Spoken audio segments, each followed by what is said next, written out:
do it too, all day long, little pieces, and then I go like, oh, if I break it in half, then that means like the calories don't count, and they fall. If you break it in half and eat like little bits at a time, like, oh, eat the calories back. It doesn't even matter. Exactly. And then puts it down, right? Because if you don't eat the whole thing at once, it doesn't even. I know. But yeah. Go do your rounds. Hello. You are gonna. Okay. How are you? What's that?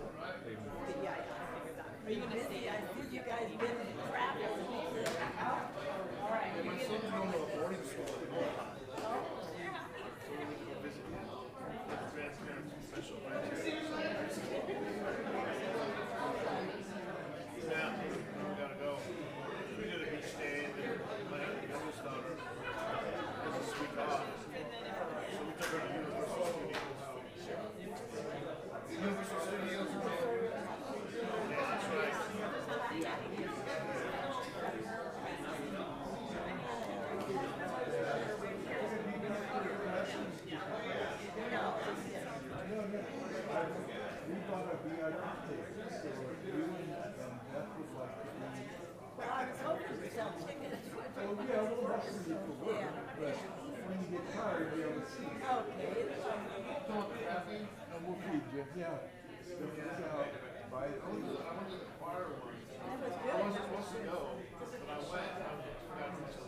Hello.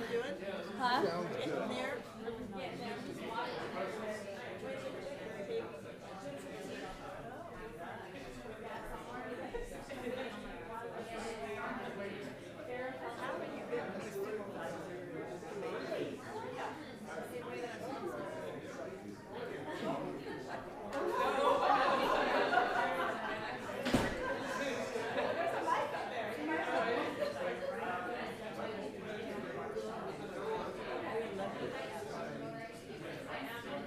Test.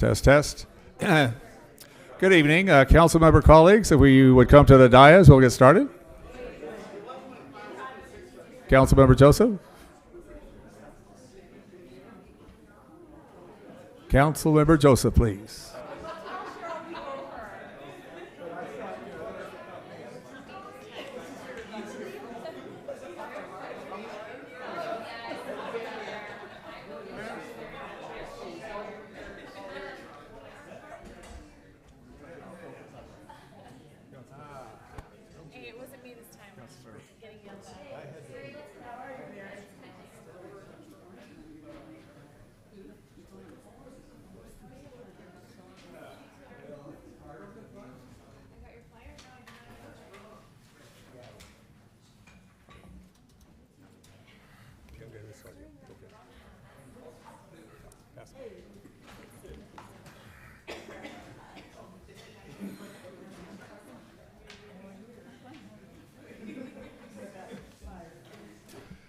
Council members ready? Hearing no objection, we'll get started. Call the regular city council meeting for the City of American Canyon for February 20th, 2024 to order.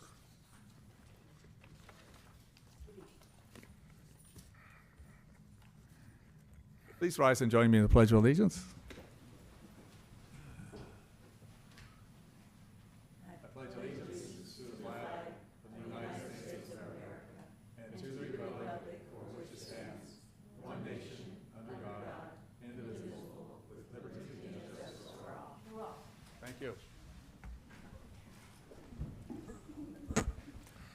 Roll call, please. Councilmember Miriam Abadamos. Here. Councilmember Mark Joseph. Here. Councilmember Pierre Washington. Here. Vice Mayor David Oro. Here. Mayor Leon Garcia. Here. Thank you. Now we'll go to report on closed session, confirmation of reportable action. Mr. Ross? Mr. Mayor, members of the council, members of the public, the council convened in open session at 5:31 to ascertain if there were any public comments on the matters agendized for closed session. After determining that there were not, they adjourned to closed session at 5:32. For items 1 and 2, I will prepare a written report upon return from closed session as allowed by Government Code Section 54957.1B with one exception. I'd like to note with respect to closed session agenda item number 1D, it's litigation entitled Golden State Environmental Justice Alliance v. City of American Canyon. Napa Superior Court case number, it's listed. They voluntarily dismissed their lawsuit against the city on February 16th, 2024. They are one of 3 challengers to the Giovannoni project. The other 2 are Center for Biological Diversity, 1C, and City of Vallejo, 1E. Again, I will repeat this in a written report under the provisions of the Government Code section mentioned. That would conclude the report unless there are questions. Any questions from council members? No, sir. Seeing none, thank you, Mr. Ross. We'll proceed with our agenda. Proclamations and presentations, there are none this evening. We now to public comment on items not on closed session or open session agenda. Mayor Garcia, I have Barry Christian. Very good. Good evening. Good evening. Last OSETS meeting, I noticed in the, from the agenda, I did a little research, and there was something in there that said, at Newell Preserve, no motorized vehicles or recreational equipment except city vehicles. It had some other stuff that looks like it's undergoing change. I was not able to find the term motorized vehicles in the vehicle code. There's a whole section, the first section, it's called words and phrases defined. I found motor vehicle, I found motorized bicycle, I found motor-driven cycle. Those all have separate definitions. I found electric bicycle. I did not find motorized vehicles defined. And what I'm thinking is, if you cite somebody on that and it goes to court, the court has to prove that that person violated the law. And if he says, what law? Well, this one right here. And he says, well, what's a motorized vehicle? It's not defined. I don't know how you ever get a conviction. I don't know how you enforce that ordinance. Thank you. Oh. And I'm not an attorney. Thank you. Okay, next speaker, please. I have no other speaker cards. Anybody from the public wishing to speak? Good evening, Mayor, council evening. members, and my friends. My name is Arvind Dishal. I live in American Canyon, and I do a couple of festivals in American Canyon. So one of them is coming on 24th of March, next month, at Shenandoah Park. So it's a festival of colors. It's a really very famous festival, and everybody in town celebrating this event. So I have some flyers also on the in the manager's report. So I came to invite you on that day and block the dates so that you can come and enjoy the event. So it's a festival of color is like that. We are welcoming the spring. Winter is going, and there are a lot of flowers on the street, on the nature. So the multiple flowers is coming, so that's why we use multiple colors to color ourselves. So dress code is white, so we can recognize you have enough colors on your face. So I'm inviting specially for our managers. He should come. We'd love to see you there on that day. So everybody came there. I know they enjoyed this event. Leon is there for many, many years. Brent Cooper is there for many, many years. So Mark Joseph, everybody helped me. So I look forward to some donations or some sponsors for this event. So please come and have fun on that day. It's in Shenandoah Park from 2 to 5 on 24th of March. So it'll be Indian food and pizzas for the kids. You will love it. So this is our very good event. Some other cities also call me, like St. Helena and city of Benicia. So maybe I will go there and do some events. They love this event, and they are desperate to celebrate there. So thank you for coming. We will love to see you there. Thank you. Thank you very much. Question? So I look forward to that. Thank you. It's a I kind of characterize it as a paint fight, but it's paint, the wash, that's not permanent. Yeah, I do advise for those who not attended before, bring a old sheet to cover your car seat, something for the seat belt as well, because it'll be there tomorrow after the event. So. But yeah, it's a great event. I would encourage everyone to come. Any other speakers from the audience?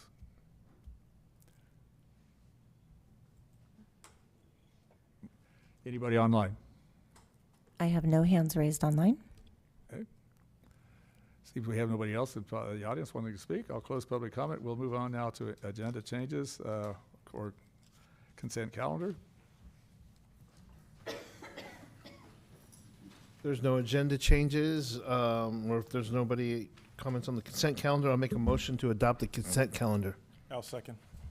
Motion second. Roll call, please.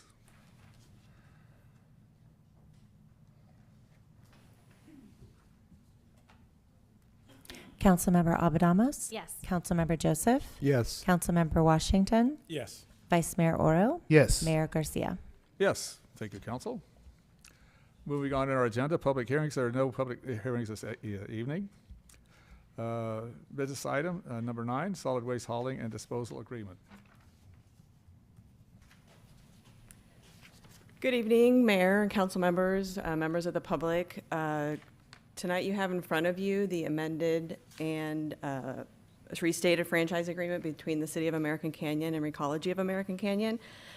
In December, staff came to council with a draft agreement, and since then, staff has worked with Recology to incorporate all of council's recommendations from that evening into the agreement.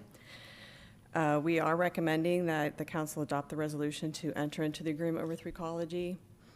Derek Nelson from Recology, General Manager, he's here tonight if you have any questions for me or him or Erica Smithies. And by the way, I'm Pam Phillips, the Environmental Services Manager. Sorry. You have a question? I was just pointing that was Pam Phillips. Oh, okay. All right, good. I have my name tag on. We have verification. Thank you. Okay.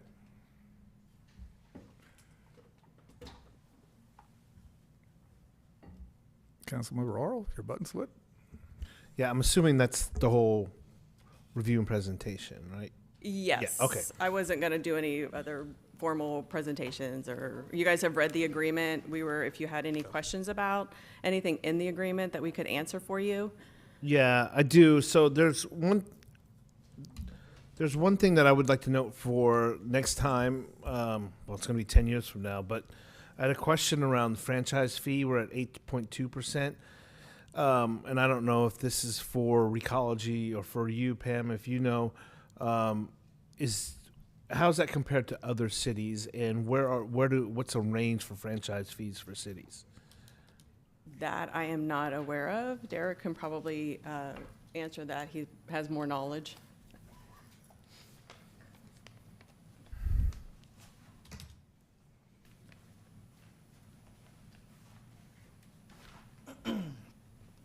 Good evening, council and staff. Derek Nelson, General Manager, Recology American Canyon. We recently increased the franchise fee in 2022 as a result of 1383, 2.2%. It was at 6% and increased it. So franchise fees range all over. In Vallejo, the franchise fees at 11%. I've seen them as low as 5%, as you guys had previously. So they vary. It's all, it ultimately has an impact on the rate that the customers pay. They can go as high as you guys want them to or as low as you guys want them to. Okay, great, thank you. And then I did have one change in there that I'd like to request, or something that we need to be addressed. It's I talked to the city manager about this. Exhibit D is a list of all of, I forget the exact wording on it. Hold on a second.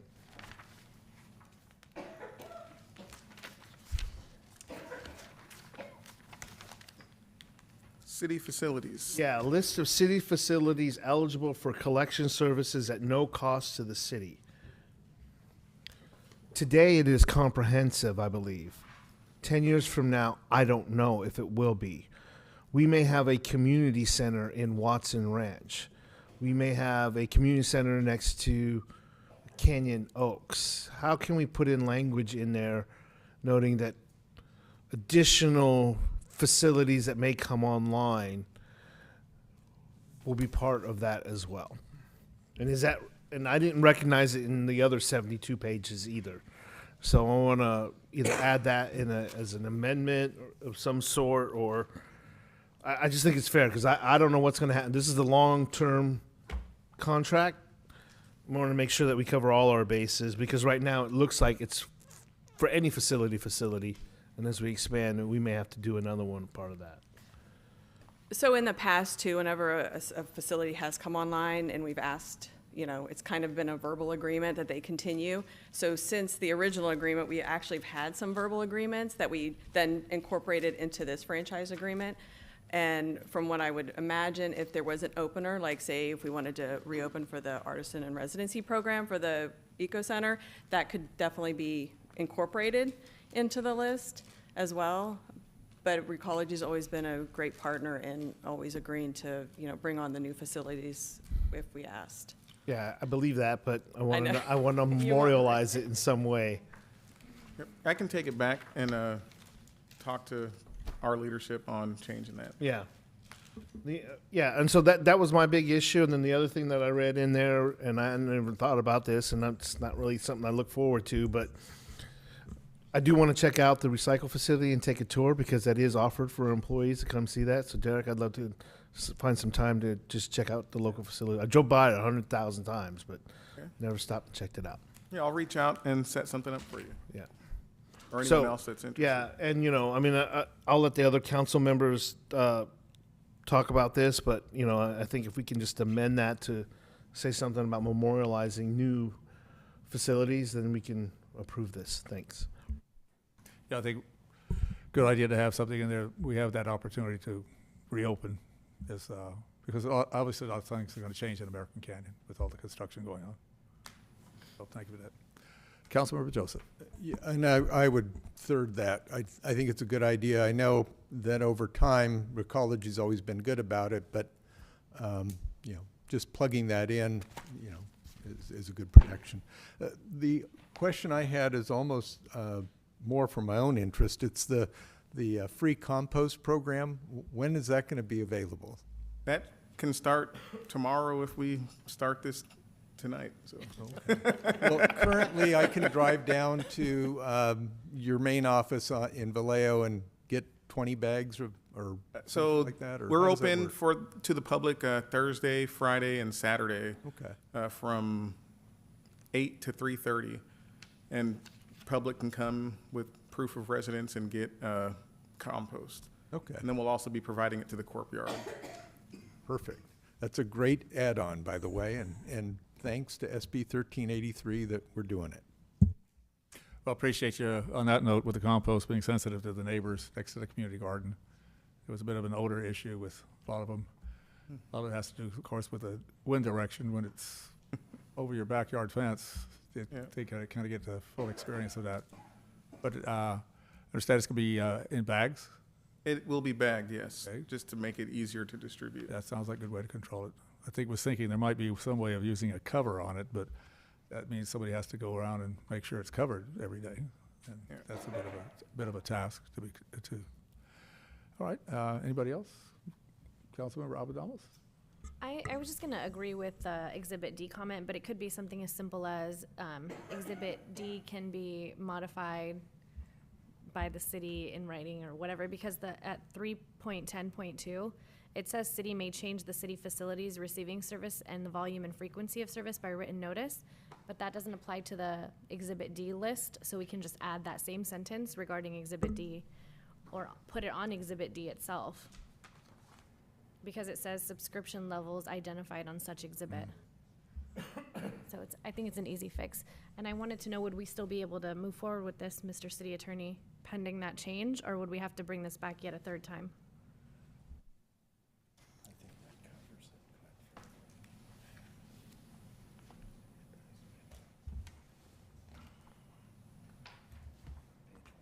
Mr. Ross? I'm looking at the section, it's 3.10.2, it's at 101 in the packet. It says, city may change the facilities receiving service and the volume and frequency of service by written notice to collector, provided that collector shall be entitled to charge city for any additional services that are over and above the cost of service. So I think the idea of additional city facilities is incorporated in that provision of the agreement. It could nonetheless be emphasized that that's something that's central to the council's approval of the agreement. So I would think that provision covers it right now by its plain meaning.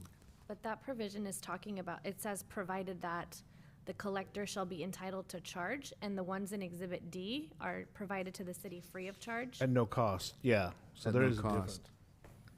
So if you look at 3.10.1, I think that refers to the Exhibit D facilities, but that doesn't say that the city can add facilities.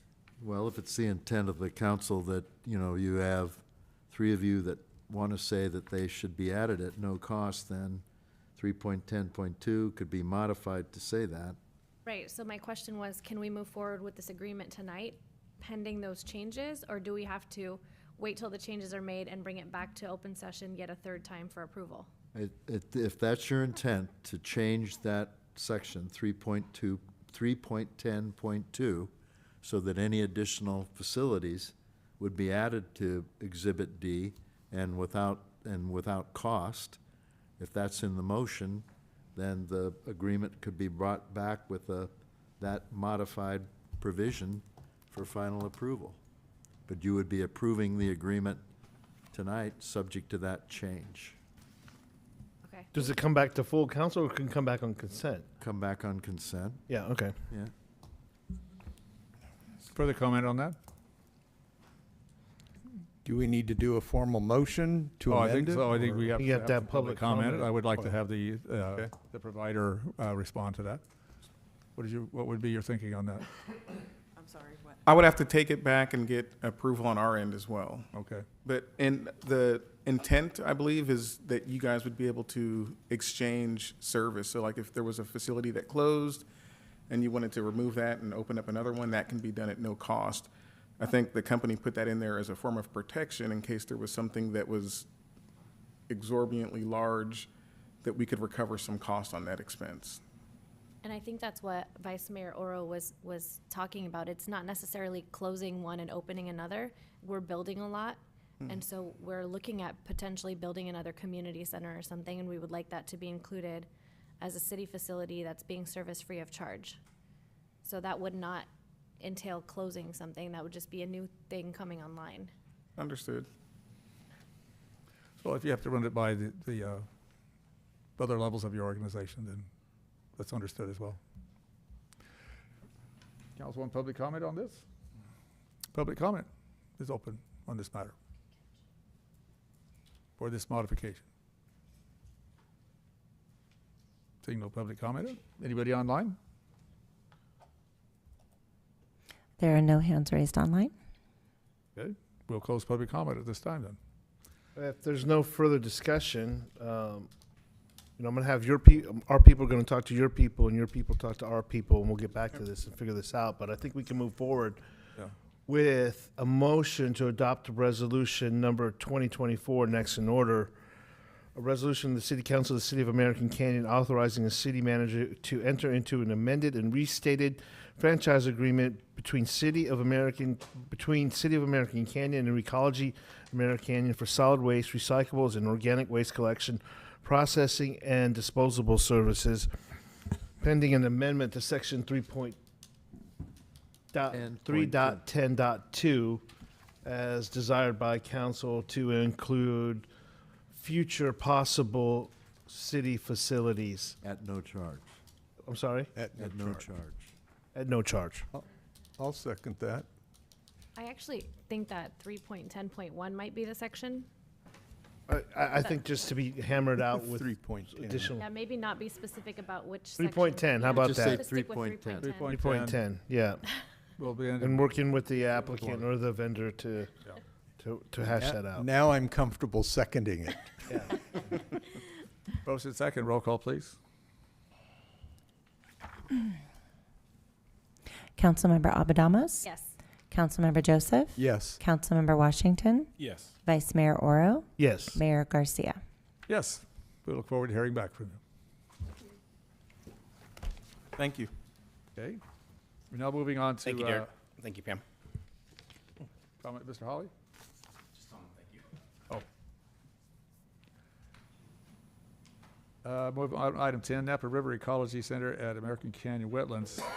On this matter, I will need to recuse myself. I am a ex officio board member of the American Canyon Community Parks Foundation, who is working on this particular project.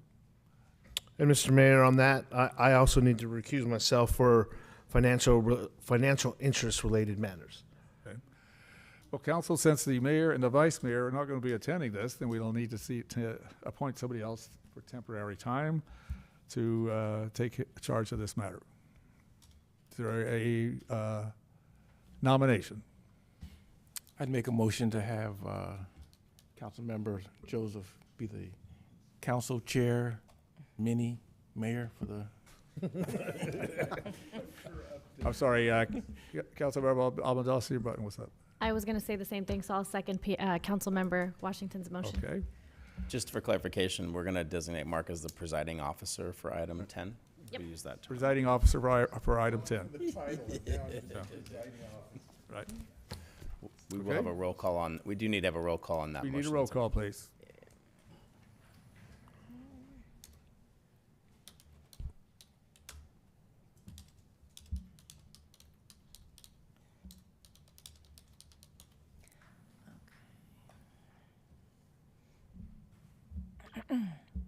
Councilmember Abadamas? Yes. Councilmember Joseph? Yes. Councilmember Washington? Yes. Vice Mayor Oro? Yes. Mayor Garcia? Yes. Thank you, council.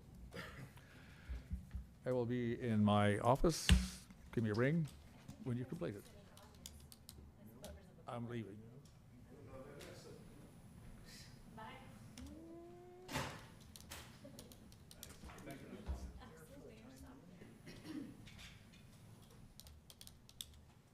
All right.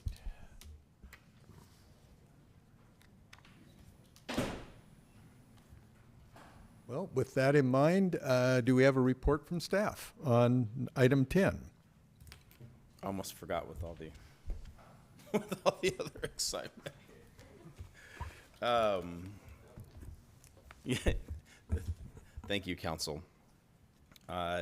Tonight's item is an important milestone on this journey we've been on as it relates to the Eco Center that's proposed there at the city's former city corporation yard. Starts way back as we started contemplating improvements at the Clark Ranch and the notion of some sort of educational center there. A while ago, we determined that the Clark Ranch property is great, but probably too much activity if you're going to have all the things that are planned there, including this sort of educational center. And so we began to kind of look at the synthesis between the long-term city idea of moving out of its corporation yard and having some more compatible uses with the residential uses that are in the area. So That led us through a series of transactions and interactions with the American Canyon Community and Parks Foundation. We had a exclusive negotiating agreement. We've had now a term sheet related to the lease of this property. Back at the end of January, the foundation brought forward a design permit application that the Planning Commission approved. That's really the entitlement and describes the uses and the conditions of approval, et cetera, for the development of this project. And so now we're moving forward with this part of the transaction, which is a long-term lease. The idea is that the foundation will have be a master tenant and have a long-term lease with the city at the former Corporation Yard property. And they will, through the raising of their own philanthropy and grants and other kinds of funding sources, turn what is now a maintenance area into this amazing project, this amazing educational center. It will be their home base for their operations prospectively as they'll operate the Eco Center, but they'll also have administration and offices upstairs. And so, as the city begins to look at the future, what that property should look like, we as the landlord wanted to structure this lease around what the landlord interests might be. And there's a couple of long-term interests that are going to remain, so we're not going to completely vacate the site. There's a pump station, for example, a below-ground pump station, some emergency generators, some other essential facilities that can't vacate the property. So we've crafted a lease that kind of acknowledges that. We've also crafted a lease that allows the foundation to utilize the property, and they can have some other like-minded partners come and use it as administration or classes or exhibits or any manner of things. They're also allowed to make the place available to the public as well and to rent that out as well. So that's part of the permitted uses. All of this, of course, is under the construct of what the design permit has and the conditions of approval for that. I think the other important aspect of this is the funding that the city is proposing to bring to the table. We have two sets of funding sources we're proposing to bring to the table. One of them is a settlement that the city was a part of that relates to environmental cleanup, particularly on the shores of the San Francisco Bay, which this is on the shores of the San Francisco Bay, so we felt like that would be a great opportunity. It's about $480,000 from that settlement. And the balance of that is also coming from our Measure A funds, which are also restricted funds. These are funds restricted to stormwater detention, water pollution control, flood protection, and so forth. So we added that up to $1 million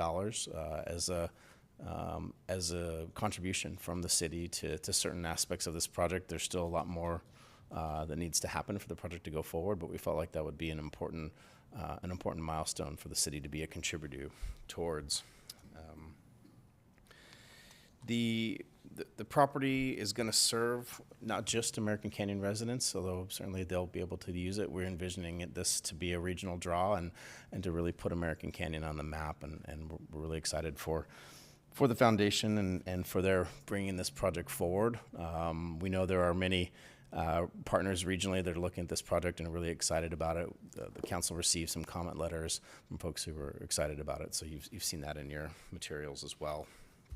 The community was very excited at the Planning Commission meeting. A lot of excitement and support you can see from that meeting. And as you would imagine from the pretty illustrations and drawings and everything, this is the much more mundane lease part of the transaction, but still a very significant commitment. It's a 50-year lease, so a substantial commitment, and then there are two 25-year options. So the idea is that this will outlive all of us and even our offspring. So this meant to be a long-term commitment by both parties because they're going to be making an extraordinary investment in this area. So we still have a lot of work to do as it relates to vacating the site. We still need to move our people. We still need to move our stuff. That's going to unfold over the balance of the calendar year.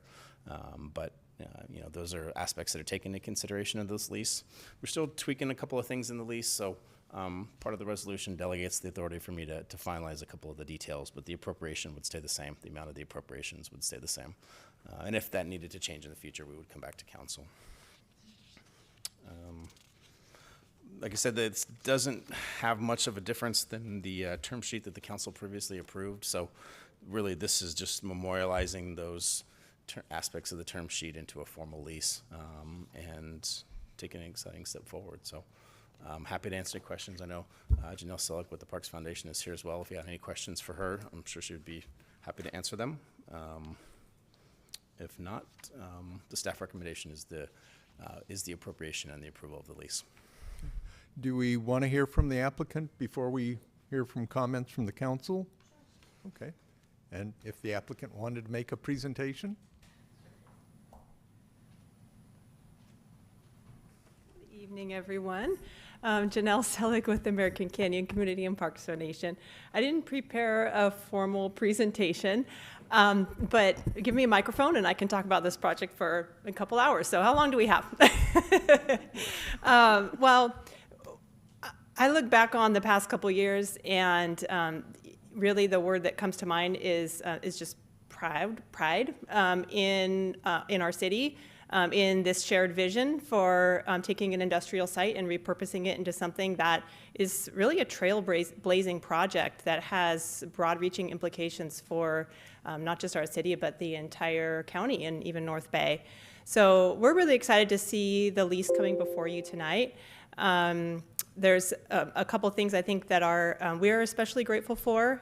One is, beneath it all and really kind of the root of it is this shared vision for, and for highlighting the wetlands as an educational opportunity and also a public recreation opportunity. And then beyond that, the lease terms are very favorable, of course, for us, so we really appreciate all of the effort on that. We appreciate city manager's creativity in trying to find a way to support the ongoing efforts of the project. And as we refine our project budget and our fundraising goal, I think support from the city is especially appreciated. And beyond that, I think one of the things that makes this project really special is that this is really a project that is by our community for our community. So, the foundation's going on 8 years old now. We originally started as a grassroots organization of all volunteers, and we've grown into what I like to think of as a deeply rooted and invested organization that's going to be here for a really long time. So in other words, we're here to see this project through all the way to a groundbreaking and opening for the entire community. So I'm happy to answer any questions about the lease or next steps that we have for the project or any technicalities of the design tonight.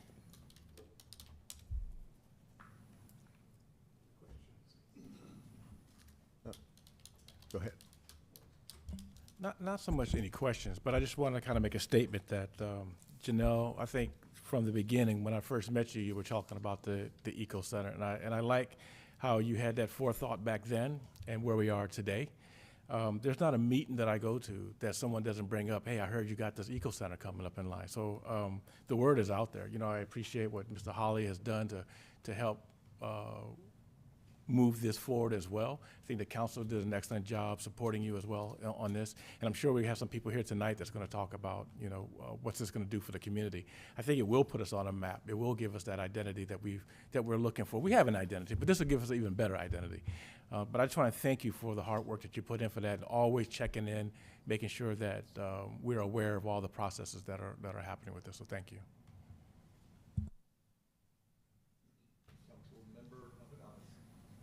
What do I call you? Thank you, Mr. Acting Mayor. I'm presiding officer. That's my official title. Thank you, Mr. Presiding Officer. Thank you for all of your work on this. I think the entire community, the entire county is going to benefit from it, absolutely. We've talked about this term sheet before, so it's nothing new. I just have one technical question, and it could be that I'm just missing something. I'm looking at section 15, events of default, and if you look at 15.1, it explains when the landlord defaults, and 15.2 is the remedies available to the tenant if the landlord defaults. Then 15.3 is if the tenant defaults, but there's no remedies to the landlord if the tenant defaults. Is that intentional, or am I missing something? No, I at the end of my remarks, I mentioned we're still putting some final tweaks together. That was one of those. So you're right. There's not a companion remedy in the event of a tenant default. And we're also linking, and this is an important point, actually. So not that this would happen, but when a property owner has a project that's approved, that entitlement allows them to operate the property or do whatever their entitlement allows, and if things go sideways, we enact a code enforcement process, substantial evidence, clear, there's different standards for us to take a code enforcement action. Here, we're retaining the rights as landlord to say, we don't have to go through code enforcement. If you're messing up under your conditions of approval, that's a violation of the lease. So that's a much stronger safeguard, if you will, than just having to do a code enforcement under a condition of approval. I'm not suggesting we're ever going to have that issue, but it's something I think to keep in mind as we look at this long-term relationship. The lease buried in there is compliance with the conditions of approval. Those are linked, so we don't have to follow separate pathways. But you're exactly right. That's a piece we need to add. Okay, thank you. Because they might forget to pay that $1 per year, We might want to evict them for that. We're allowing a prepay. 75 years from now, you never know what that $1 can do. It's true.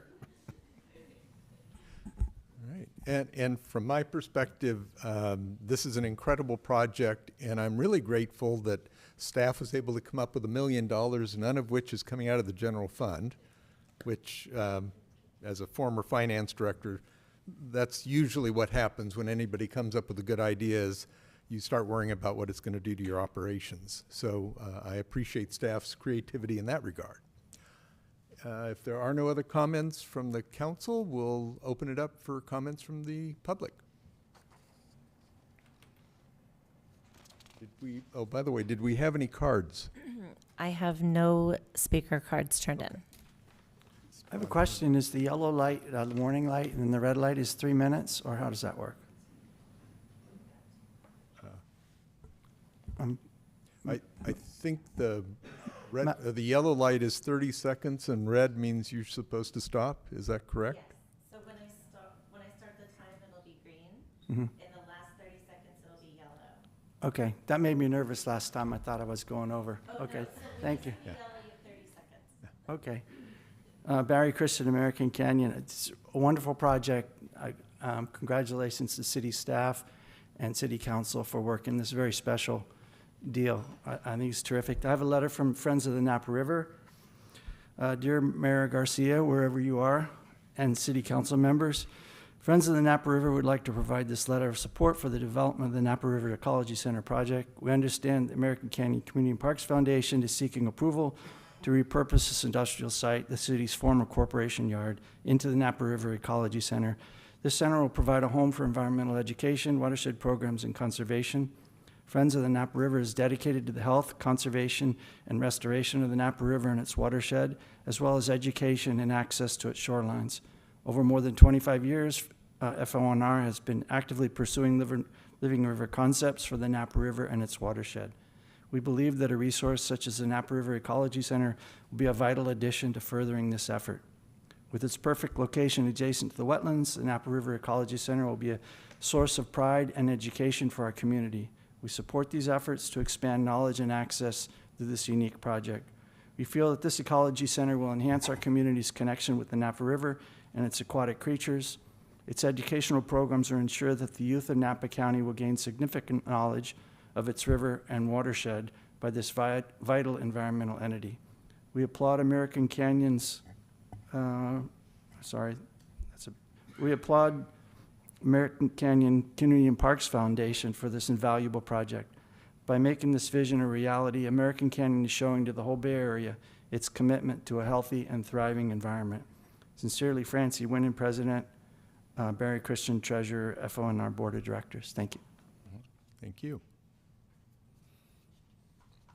Any? Beth Marcus, resident of American Canyon. I just want to thank the city for investing in such a great thing for our community. I didn't get up to talk last time because I said I was going to, it just brings tears to me, but for all that we're due for our community with the ecology coming up, the Watson Ranch coming up, we are really evolving into something that's really a great city, a great community. Not that we weren't before, but I think we're really going to show Napa County just how great we are.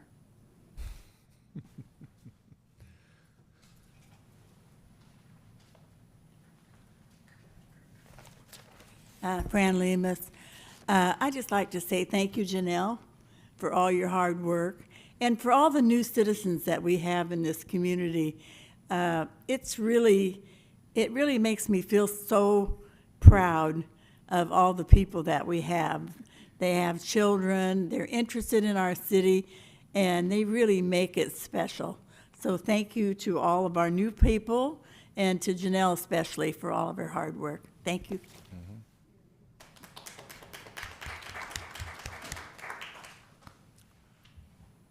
Any other comments? I do have one comment online. Oh, good. I have Justin Hamilton Hole. Go ahead, Justin.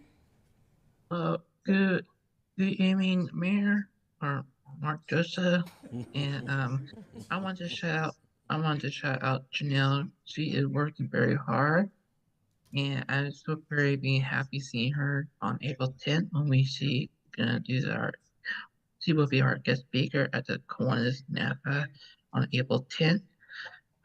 She's working very hard, and I'm very happy to be open for everybody. Thank you. Good job, Janelle.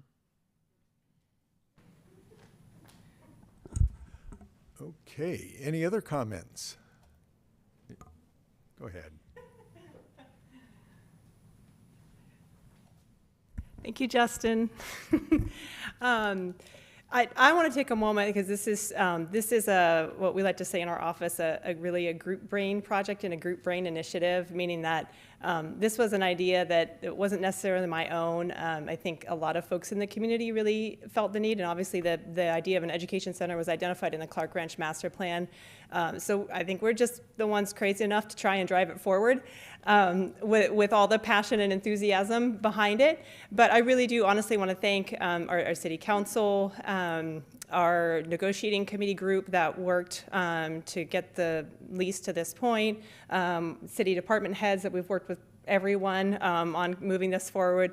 City Manager Jason Hawley, thank you so much. You've been instrumental in this, as well as our board, our project management team, everybody. We just really appreciate it. This is a project for our community, so this is a we win. So thank you.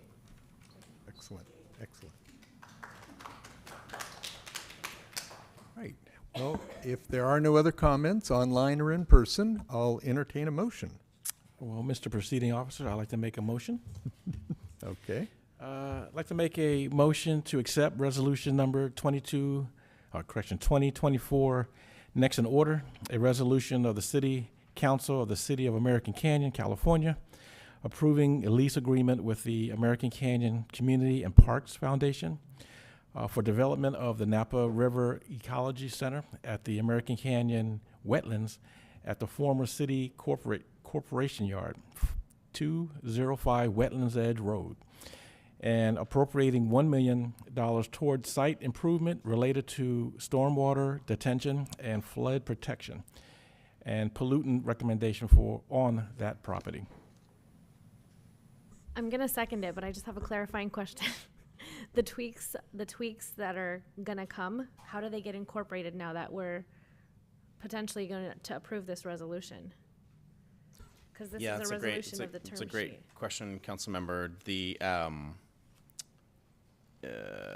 If you look at the very bottom of page 163 of your packet, what you'll find is this resolution.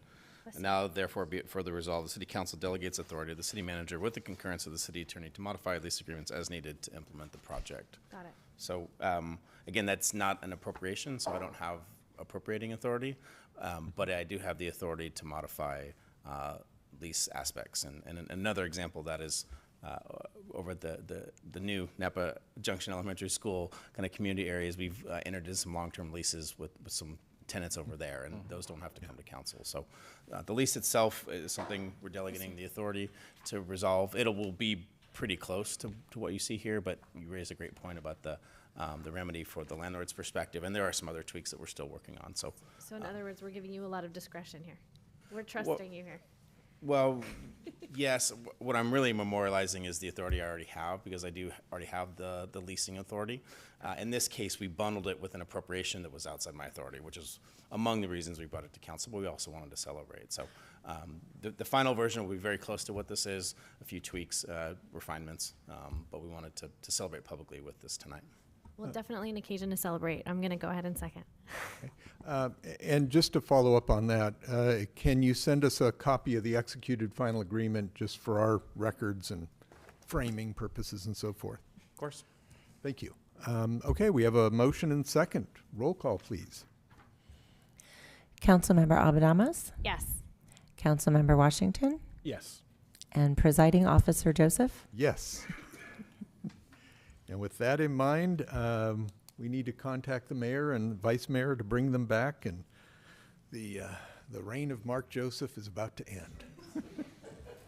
Well, thank you for your service, presiding officer. You did an excellent job. Just to be clear, the compensation stays the same, despite the increased responsibilities momentarily.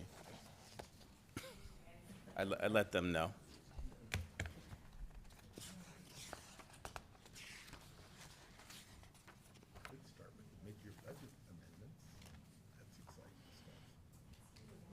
Yes.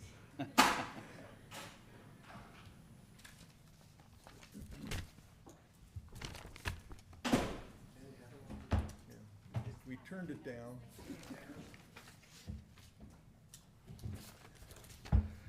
Thank you, council colleagues, for taking care of that matter. That's going to mean a lot.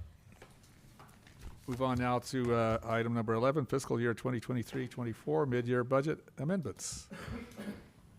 Vice Mayor Oro and I attended the city finance committee meeting this last week, and so we're up to date on what much of the presentation is about this evening.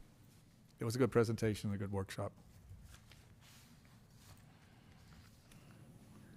Good evening, Mayor, City Council, members of the public. Juan Gomez, Finance Director, and tonight I'm going to discuss the fiscal year 23-24 mid-year update to the budget. Really what the mid-year budget is it's an update of the original budget, which was adopted in June of 2023. So what we're looking at here is we're just looking for, it's not as big as an effort as it is to adopt the full budget. What we're doing here is we're projecting out to the remainder of the fiscal year.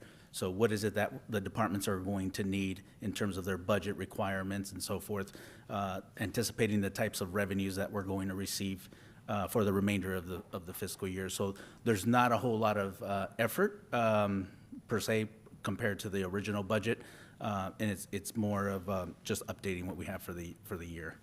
So as we look at the different types of funds, again, the general fund is the city's main operating fund. That's where we get property tax, sales tax, TOT, et cetera. The enterprise funds, which are the water, sewer, and recycled water, are going to be your business type funds, and then we have our internal service funds, which are building maintenance, fleet, IT, and legal, which are also supposed to act like a business. The money coming in should equal, or the money going out should equal the money coming in. We also have special revenue funds, which are gas tax, lighting and landscape administration districts, grants, Measure T and Measure A.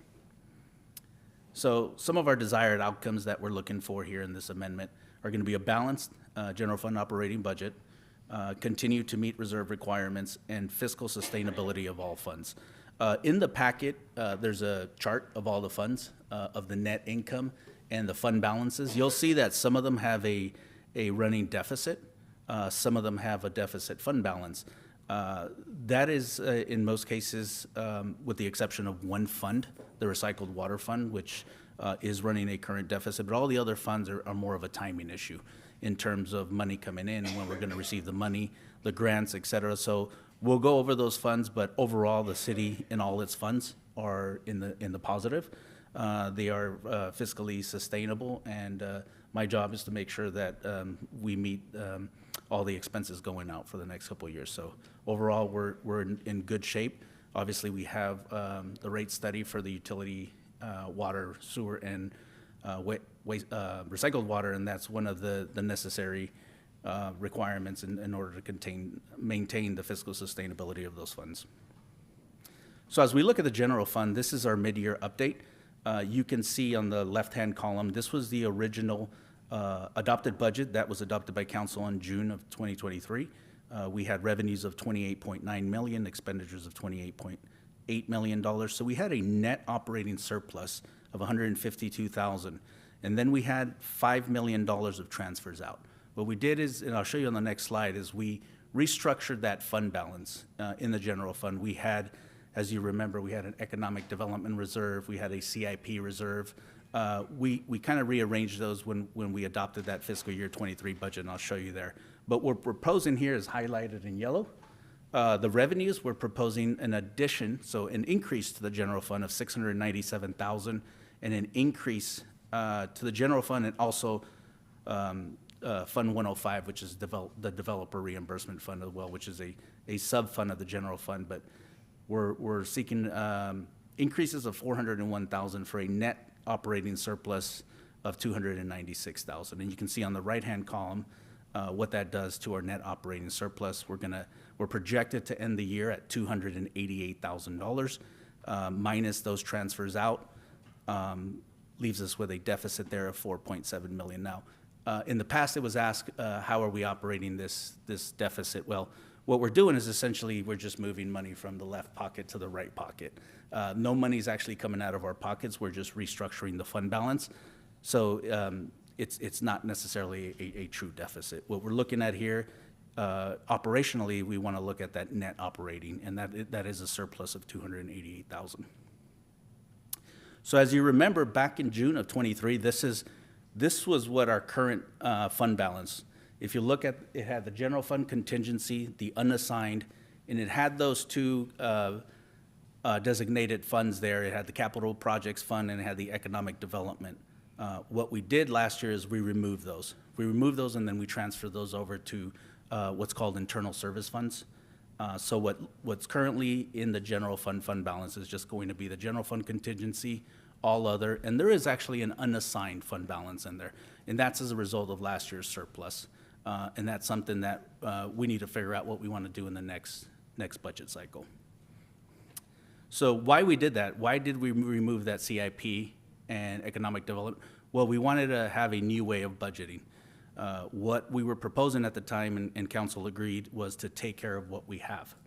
We have current parks, buildings, facilities in need of maintenance, so we created the Parks Renovation Fund, the Streets Renovation Fund, and the Buildings Renovation Fund.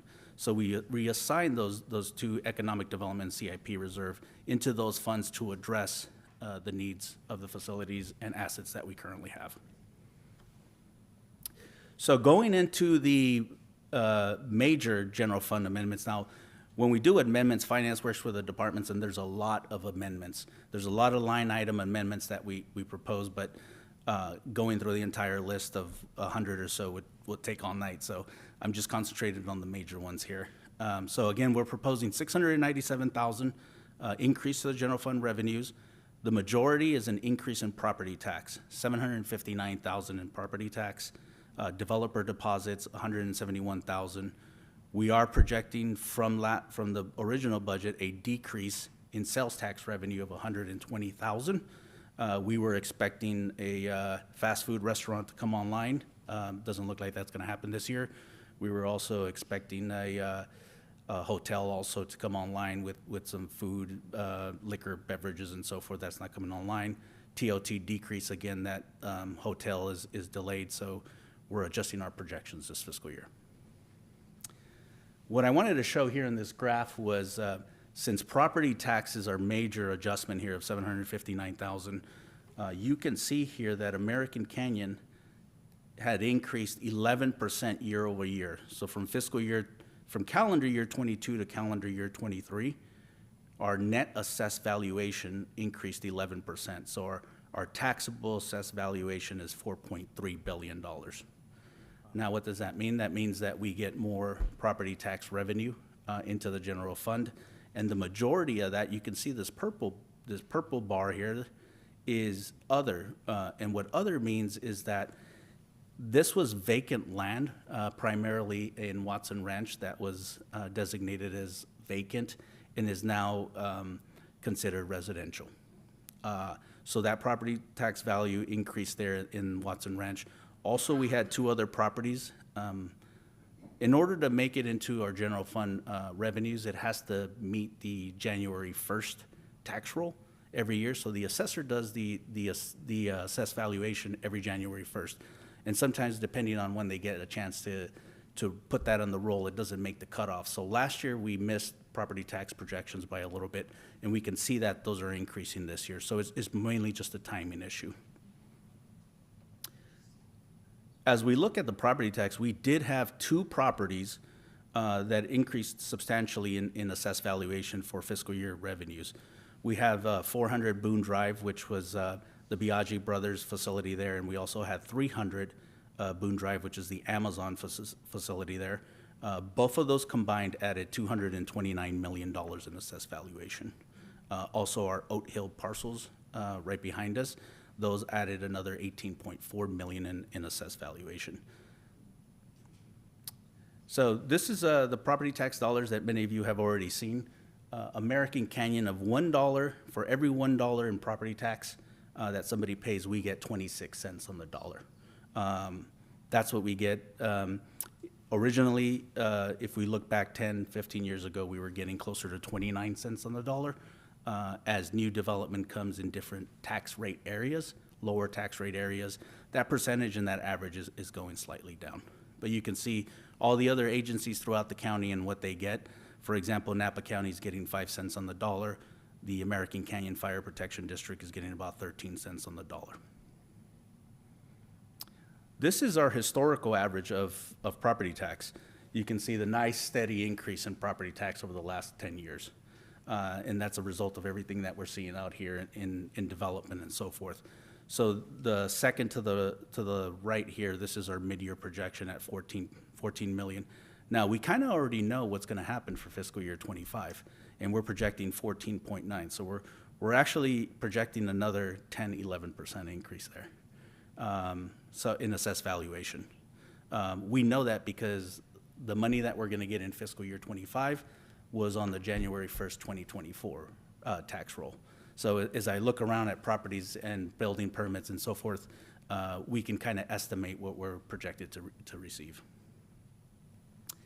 Kind of comparison in terms of how we compare to other agencies in the county.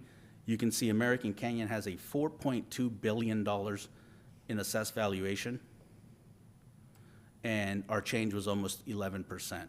You can see the other agencies in the county, they're ranging between 4 and 7.5%. Napa, City of Napa is at the highest assessed valuation at $16.8 billion, so they're about 4 times larger than we are. The county average was about, the city average amongst all these agencies was 7.1. We increased almost 11%, and that's reflective, again, of all the development that's taking place in the city. And I mentioned that we get, the city gets 26 cents of every dollar. You can see the comparison, again, from other agencies in the county. Napa gets 17 cents, St. Helena 15 cents, Yountville 10 cents. So Yountville relies a lot on TOT, hotel tax. As I mentioned in our council retreat to council, is that property tax is one of the stablest sources of revenue. When the pandemic hit, property values actually continued to increase in the suburbs, and we saw a continued increase in property taxes. When you look at an agency that relies heavily on TOT taxes, like Yountville, when the pandemic hit and a lot of those places had to close temporarily, they suffered. So again, I think we're fortunate that we have a stable and growing tax base. Sales tax is our second largest revenue source, and we're adjusting that. You can see we had a $4.5 million at the operating budget. We're decreasing that to $4.4 million for the reasons I mentioned. And then this is a breakdown of the type of sales tax from industries. You can see that business and industry is our largest source of property tax. And business industry is warehouses, distribution centers. We have a distribution center here that provides substantial sales tax revenues to the city. Building and construction, 10% of that. General consumer goods is going to be your Walmart stores, your 7-Elevens, and so forth. Fuel stations contribute about 12% to our property tax. This here is our state and county pools. They contribute about 15% to our sales tax. And that's all the online purchases. So when you shop online, it all goes into the county pool. A lot of the times when you purchase items online and they collect the sales tax, it doesn't go to where you live or where it's going to be delivered. It actually goes into the county pool. And we get approximately, actually the next slide, we get approximately 9% of the county pool. So if folks in Napa, folks in Yountville are purchasing items online, we're actually getting 9% of that total pool. And you can see the different agencies and what they get. This is actually just the third quarter for calendar year 2023. There's a delay in terms of the returns that businesses submit to the state. So this is the most up-to-date information here. But you can see that American Canyon for this year, this quarter is getting $990,000. You can see that Napa still continue to lead. City of Napa continues to lead at $4.8 million. But again, we're increasing. We're continuing to increase. That means we have residents moving in. We have residents shopping here. So the more homes that come on board, hopefully they shop local and they contribute to our revenue sources here. Excuse me, could you describe how that's dispersed? Excuse me? How point of sales is dispersed? Yeah, point of sale is all the retail shops in American Canyon. So we're collecting all the sales tax from Walmart, from the gas stations, and so forth. So we're getting $990,000. That also includes the county pool revenues. I'm sorry. When you said when you shop online, the money goes in, the tax money goes into a pool. Yeah, down below here is the county pool. So this is the Napa pool. The Napa pool is getting 1.6 million, and as I mentioned before, we're getting approximately 9.4% of that 1.6 million. How did you divide it up? They divide it up by the total amount. So if we look at this total is 10.5, we get $990,000. So what they do is the state divides 990,000 by 10.5 million to come up with the 9.4%. Okay, there we go. Thank you. So that covers our general fund revenues. I'm going to jump now to our revenue fund expenses. We're proposing an increase of $401,000 to the general fund and the developer reimbursement fund. So we have $103,000 developer reimbursement expense. Temporary employee services, we're proposing an increase of $75,000. That's to offset some vacancies that we have. That's also to assist finance as we upgrade our financial system and assist us with the day-to-day accounts payable and so forth. Legal expenses related to water litigation, we're proposing an increase in $66,000. That's going to be reimbursed by the water enterprise, but because the city attorney's office resides in the general fund, that's where the expenses come out of. The Little League complex had a paving increase, $62,000 that was brought to council.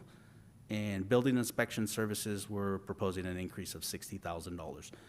That's actually offset by increases in revenues. So the $60,000 that we're getting for our third-party consultant, that's actually really paid for by developers and builders and so forth.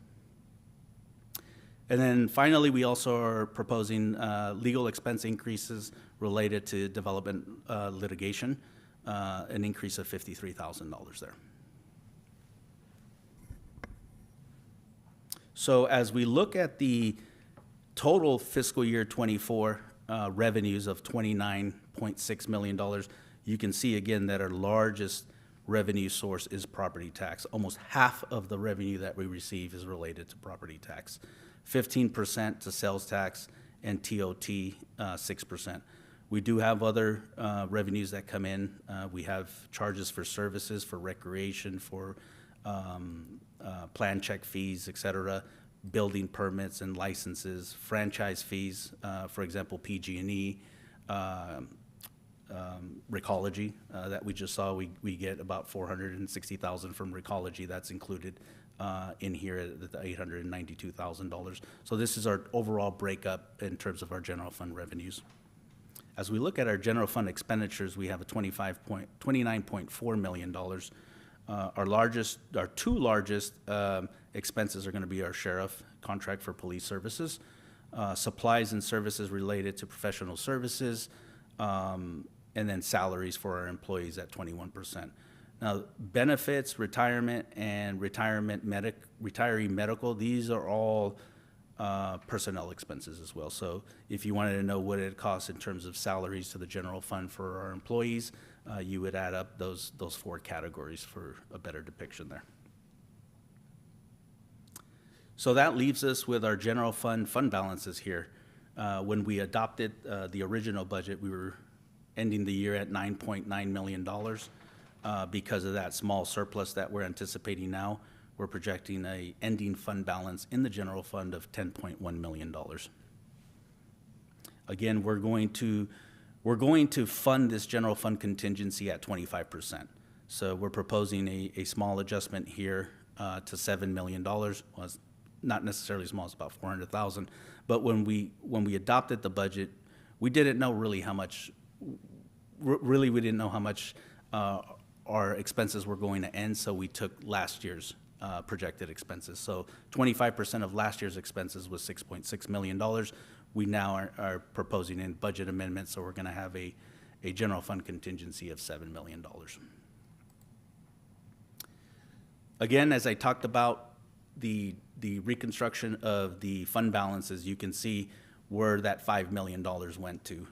Parks and renovation replacement, streets, civic facilities, public safety building, and our pension stabilization. We do have this year already put some of that money to work. Northampton has a restroom and a shade canopy.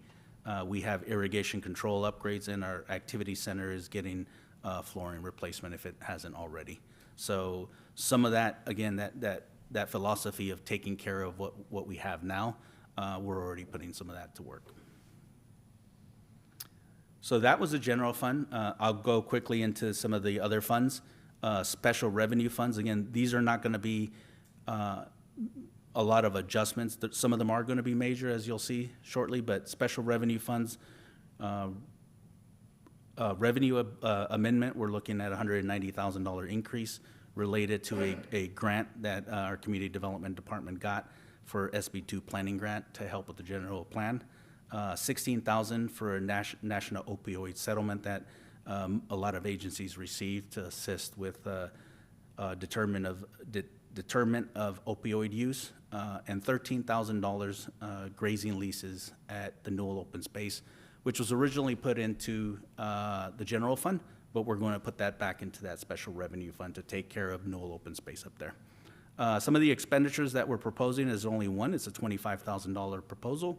And that's for a utility, I don't know what the acronym is a UTV and trailer for Newell Open Space. That's to maintain the Newell Open Space area up there. So we're proposing the $25,000 there. Capital projects funds, revenues are decreasing $4.7 million, and expenditures are decreasing $443,000. The majority of that $4.7 million is impact fees. When we built this original budget, we had anticipated certain types of developments that were going to come online this year, and they're not coming to fruition. So for example, we anticipated the residents at Napa Junction, the Giovannoni building, and Crawford Way multifamily. Those aren't materializing this fiscal year, so we're reducing the impact fees that we're anticipating to receive this year. You can see the net impact. We're adjusting the parks impact fee down 3.8, zero water impact fee $1 million, and so forth. Again, this is more of a timing issue. If we don't receive that money, then we don't spend it. We don't anticipate using that money for any capital projects. So it's more delayed than anything else. Now this is our water enterprise fund. Again, we're decreasing revenues by $3 million and increasing expenses by $800,000. Again, the revenue decrease is associated with those projects I had mentioned. They're not coming to fruition this year, so we're reducing those water capacity fees by $3.1 million. Expenses are increasing $802,000. We didn't originally budget for $640,000 for the Sites Reservoir. That is for planning, environmental impact reports and so forth associated with with our share of expenses for the site's reservoir, and then $133,000 for a water treatment plant membrane cassette. I believe one has already failed, and we're looking to replace it now rather than later. Wastewater enterprise is our sewer system. Revenues decreasing by $179,000 and expenses decreasing by $57,000. Again, the revenues is a small adjustment downward for the sewer capacity fee. Expenses were decreasing salaries and benefits by $78,000, attributed mainly to vacancies there, and $27,000 increase for our organizational study with Baker Tilly.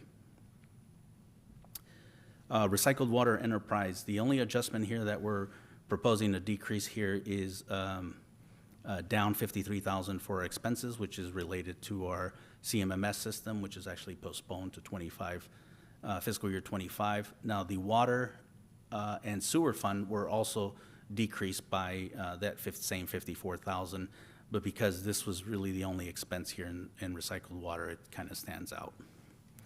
But you can see that that this fund has operating deficit of $866,000, sorry. Internal service funds, again, those are our legal service, building maintenance, and IT. We're just proposing an increase of $20,000 to the expenses, mainly associated with technological upgrades that we're putting into place. A lot of numbers here, but I've highlighted some, and as I mentioned before, you'll see some that are negative. For example, the general fund is negative, as we saw, and that's mainly associated to the transfers out. You can see Measure A, $1.3 million, which has a operating deficit. Now, there is no more revenue coming in, for example, for Measure A. That proposal has sunset, so that's money that's being used from Measure A for CIP projects. So most likely that's going to be draining down that fund balance moving forward. Excuse me, I think the line says Measure T. Is that Measure A? That was Measure A here. Oh, sorry. Okay. Yep. Measure T actually also is down, sorry, yes, you're right. Revised. Measure A there. Yeah, revised net income of minus $509,000. Again, these, as I look at every fund that has 200 in front of it, these are special revenue funds, and special revenue funds are mainly are going to fund our CIP program. So a lot of these special grants, federal grants, lighting and landscape districts are going to fund a lot of repairs and CIP programs. What I have highlighted here is some of the major ones that have a projected fund balance that's really more negative than not. The general plan update fee fund is projected to end the year negative $174,000, and really what that is we're just looking as we move through the general plan update, we're looking to reimburse it from other funds. For example, traffic impacts, parks, et cetera. We'll move that money over as those expenses are incurred, and then we'll also true up that fund so that it won't continue to be zero.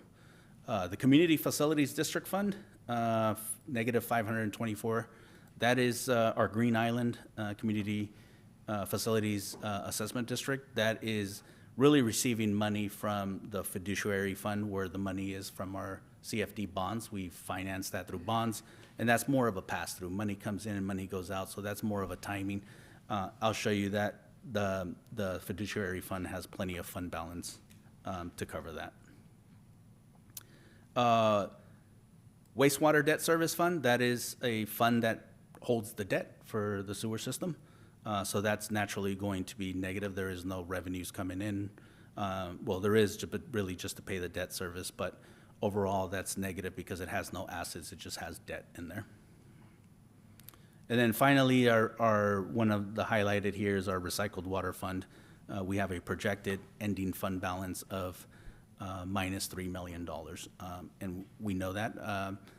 We've mentioned that in our report to council for the fee updates, the rate study. That is a new fund. It has debt that's been incurred from the water and wastewater funds to build up the facilities. So it's a new fund, and it's an early fund, but as we get more customers and connection fees and a new fee structure, we'll see that slowly come down. So with that concludes my presentation. I'll be happy to answer any questions you may have. Questions, council members? Councilmember Joseph. Thank you for the report. This isn't as much of a question as just a reminder that on the internal service funds, the renovation capital set-asides, if you will, that is good stuff. And then the question, of course, is where are we looking for an ongoing revenue stream to kind of maintain that?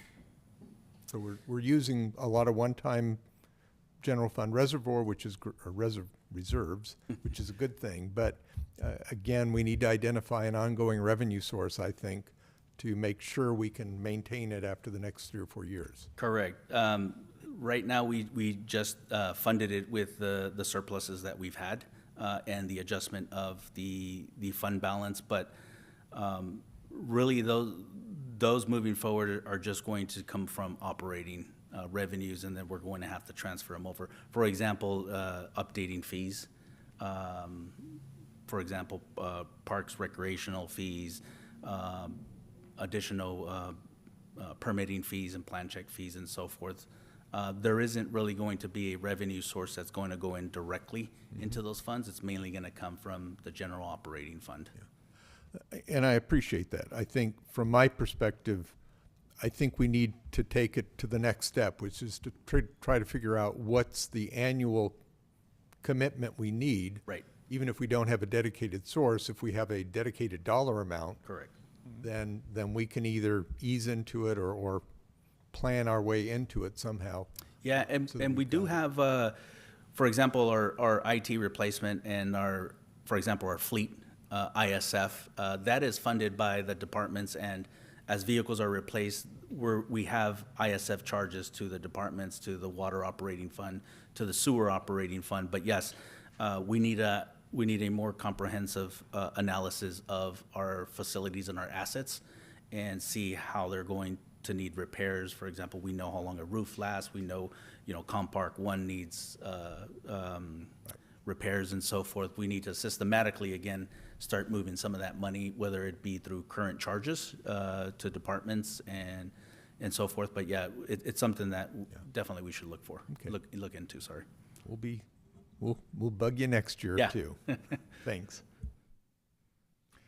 Other questions from council members? Council ready for public comment? Public comment on this matter is open.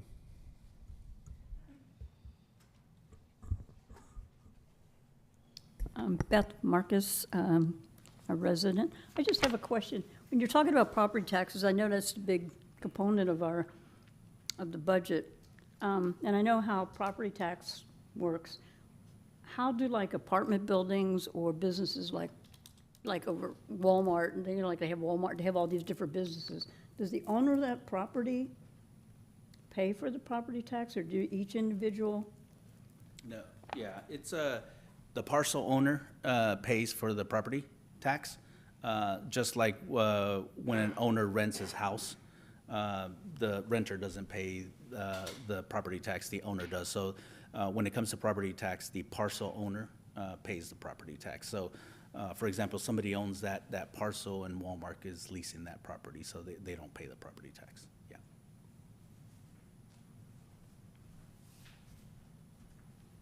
I'm going to talk to you or this. Is the $250,000 in the Newell Open Space Fund, is that mostly what Canyon Estates paid us in lieu of building that trail? I believe Canyon Estates paid $100,000. I don't know if Erica or Jason know. Is that right? I think we bumped it up because they were 95% sure they were going to build a trail for us, which never happened. So I think we bumped that up higher, but I'm wondering how much of that is. Oh, Erica. Public Works. A portion of that fund is where our grazing fees are held, so the city collects some grazing fees. The conditions of approval for Canyon Estates are multifaceted. There were some initial payments. There's payments at the time of building permits, which have not been issued yet. So I don't recall the aggregate amount that Canyon Estates has for their conditions of approval, but they haven't been issued any building permits, so the second sequence hasn't begun yet. 250 total. Okay, so some of that's grazing fees, it's just accumulated over, okay, thank you. Correct. Other questions? Anybody online? I have no hands raised online. Okay. Well, very good. Thank you for the report. Thank you. It's very good for American Canyon. And thank you for your walking us through it. Thank you, Juan. Close public comment. We turn to council for further discussion. Do we have an action on this as well? Resolution? Yes, Mayor. There's a resolution. Mayor, I'll go ahead and make the resolution, or make the motion. Okay. I'd like to move resolution number 2024 next in order, a resolution of the City Council of the City of American Canyon approving mid-year budget amendments to the fiscal year 2023-2024 budget. I'll second that. Motion second. Roll call, please. Councilmember Abadamos? Yes. Councilmember Joseph? Yes. Councilmember Washington? Yes. Vice Mayor Oro? Yes. Mayor Garcia? Yes. Thank you, council. Move on to our next item, management staff oral reports. We have item 12, Maintenance and Utilities Department, Water Operations. Good evening, Council and Mayor. Dominic Patrick, Water Systems Manager, with our Maintenance and Utilities Department update, Water Division. Because it's our fourth quarter, I wanted to kind of recap 2023 as well. As we informed Council, we did receive a 100% allocation last April. The City of American Canyon demand was 2,064 acre feet, surplus of 3,000 acre feet. As of right now, we do not have an allocation number from the State Water Project. But it looks like a good year with all the rain we've had. Correct. It looks like a good year with the rain, but with the snowpack, they're still evaluating allocations. Operational risk and vulnerabilities assessment was conducted with city staff and a consultant. This focused over prioritizing capital improvement projects, repairs, and maintenance for the water treatment plant facility. It was a good team building experience. We looked at levels of service, consequences of failure, and capital planning. We have here a heat map, and this heat map goes from high to low. And we looked at safety, compliance and regulatory, public image, and also fiscal impacts. We also did a evaluation for preliminary solids and handling. These observations and recommendations, we looked at basically a pre-planning to planning and putting this into a CIP. Currently, we have 2 CIPs that include the water treatment plant, which is our SCADA and our filtration system. So we're preparing to look at solids and handling as a third CIP in the future. For water operations stats, the Water Division responded to over 1,500 service calls, identified and repaired 215 water meter leaks, replaced 30 water meters, replaced 33 service connections, repaired 7 water mains, and our water distribution supervisor came up with a really neat way of refurbishing and repairing our meter lids, and we did in-house rebuilds, and those 800 water meter lids that we refurbished was approximately $92,000 in savings. Very good. Thank you, Francisco Ramirez. Thank you. Facility enhancements at the water treatment plant. We added a 24 by 60 modular. This also provides cubicles for staffs, a conference meeting area, a lunch and break room area, and approximately $15,000 in savings from in-kind work from our staff. And this was not just the water division, it also was team members from the water reclamation facility. So thank you for the other divisions that helped make that possible at the water treatment plant. In this last quarter, Fidel Lopez received his cross connection specialist certification. William Harder passed his grade 2 and received his certification, and Jonathan Wood received his distribution grade 1 certification. Congratulations to all. Wow. Impressive. So that's the update for the water division, and open for questions. Well, thank you for your presentation. Thank you. Sounds like you're got activity going forward that meets the needs for the organization and saves money as well. Wow. Yes, sir. Nothing gets better than that. I have Councilmember Joseph. Yes. Earlier we heard that we're replacing one of the membrane packages or cassettes. Was that just because they get old and worn out, or was there some kind of a failure? No, this was due to old, worn out, and what we do at this, what my staff, they make repairs, and eventually the repairs outpace our maintenance schedule. Okay. It's due to failure of life, and it superseded what it needed to do, and it was time for replacement. Oh. So we do plan on adding a couple more cassettes this upcoming fiscal year. We are making some changes to our regular maintenance as well to enhance operations. Great. Yeah, things wear out, as Yeah. some of us realize over time, but yeah, it sounded like maybe it was getting replaced sooner than expected, but normal wear and tear is a good thing.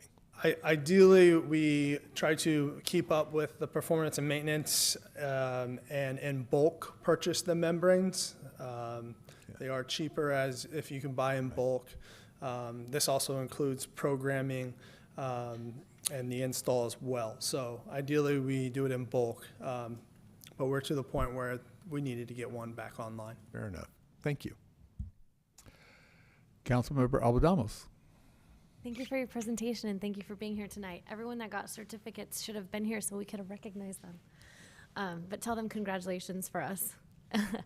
I just have one quick question. You mentioned for the modular building that there was a lot of in-kind work that went in. When you say that, do you mean that staff was working off the clock in order to make this happen? No, staff was working on the clock. Oh, so they were getting paid? Yes. Oh, okay.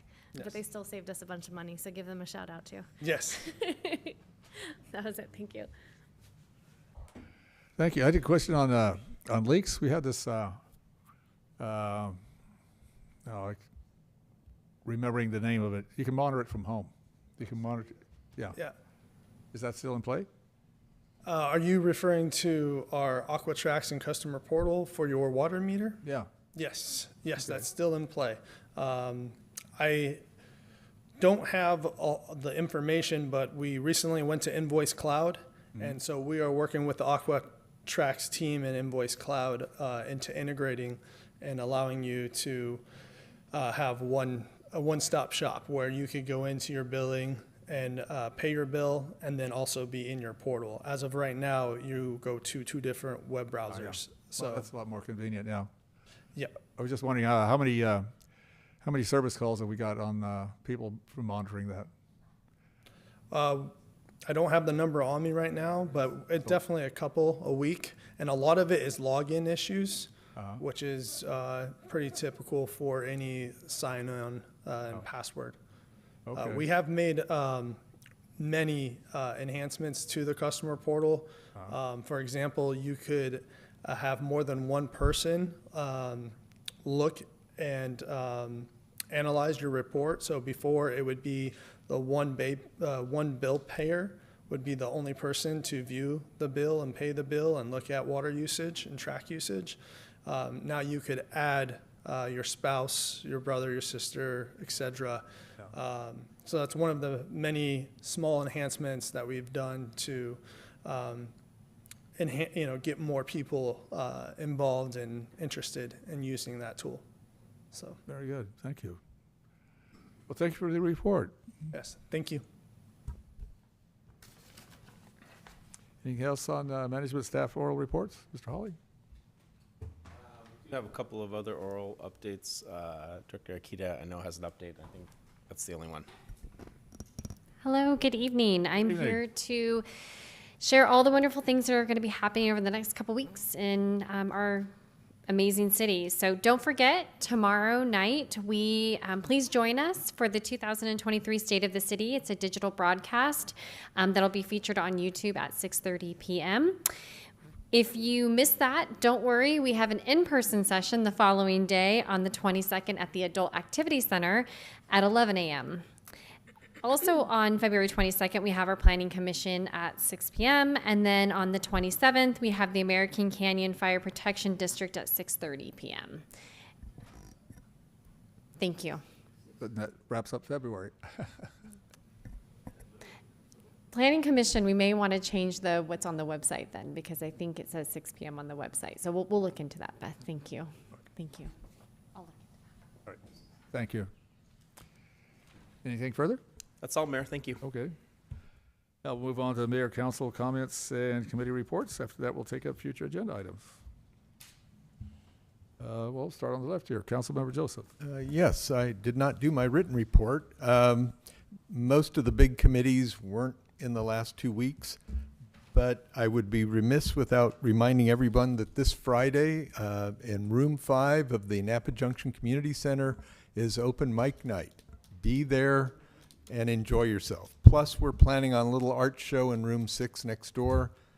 It's like a whole cultural awareness going on, and it's all free. Although sponsored by Bilia Ramos this month. So congratulations. Open mic night, so that means karaoke?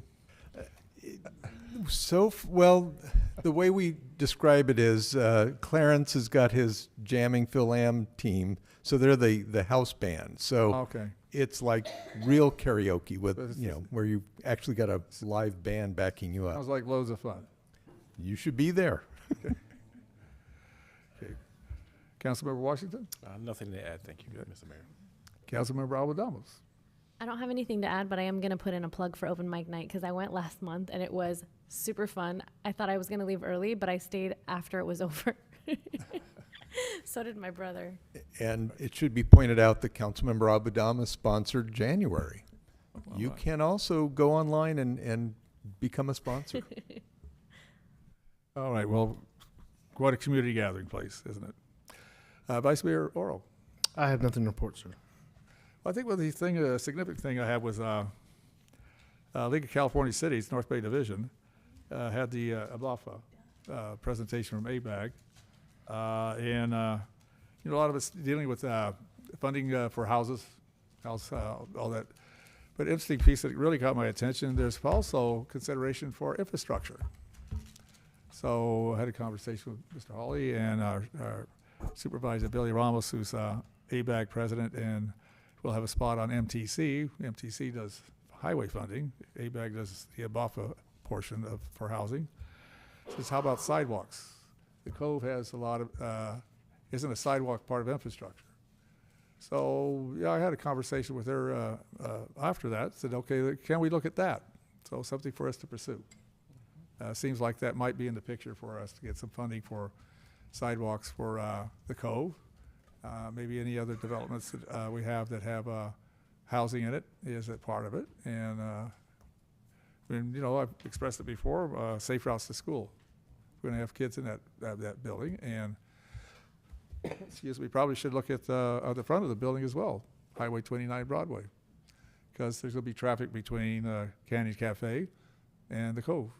So things to consider. Anyway, I'd just like to pass that along. But I think the funding for infrastructure, it has to be connected with new development. Yes. So by the time the bill passes, Napa Cove will no longer be considered part of it's not a new development anymore. So I don't know if it would. Well, we'd have to look at that timing of that as well. I have a lot of concerns with the BAFA bill Yeah. for affordable housing because I don't know that the I city. expect that will come up. Yeah. But on the other hand, Cove being finished, I think probably maybe it's a certificate of occupation would be the indicator of that. I don't know. Just offering it something for us to look at. And karaoke night, yes. Somewhere along the line, I got a gift from my better half with a portable karaoke machine. Cuidado, look out. I'm out there. Okay, anything on future agenda items, Council? Mr. Mayor, I have one, it's more of a informational item. It would be nice if we could get a presentation on the CalGreen standards, Tier 1 and Tier 2, just an informational presentation of what's entailed and that kind of a thing. 'Cause, and I bring it up mainly because we just adopted some new standards for industrial uses. But it seems to me that if we have a better understanding what those CalGreen standards are, it may save us a lot of reinventing of the wheel in terms of providing that environmental leadership that we look at. So I was hoping we could just get a presentation in the near future on what it is and what it isn't. They're, well, that's part of the presentation, but I believe they are a set of building standards that are intended to address climate action and higher energy efficiencies. And it's more along the line of an optional, you're not obligated to accept them, but a jurisdiction could embrace them. And then you have the advantage of them being somewhat vetted, so you can defend yourself if somebody says, I don't want to do this. I'd be interested in that. I'd like to look at it.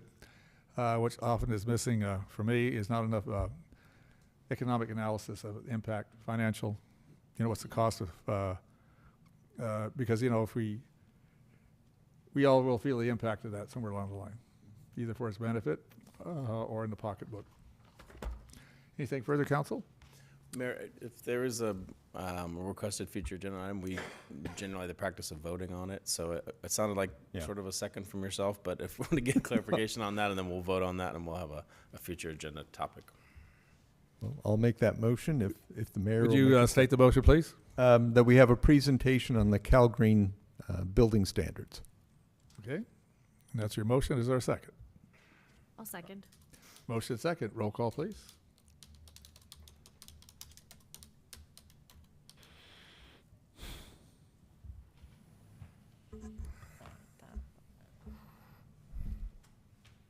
Councilmember Abadamos? Yes. Councilmember Joseph? Yes. Councilmember Washington? Yes. Vice Mayor Oro? Yes. Mayor Garcia?